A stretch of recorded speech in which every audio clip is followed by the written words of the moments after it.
ചെയ്യാൻ പോവാ. സ്വന്തം ഗ്രില്ലിൻ്റെ പണി തുടങ്ങാൻ പോണു. കരി മറന്നോളൂല്ലോ.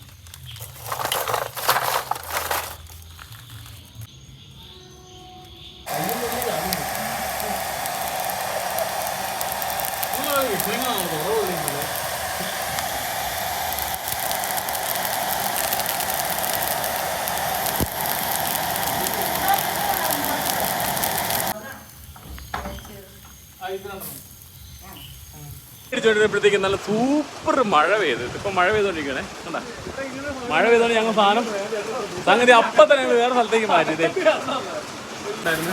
അപ്പം അങ്ങനെ ഷെഡിനകത്താക്കി ഞങ്ങൾ സാധനം എടുത്ത് അപ്പം തന്നെ പ്ലേസ് മാറ്റി. കണ്ടാ മറ്റേ 4000 അടച്ചാൽ മതിയോ അല്ലേ?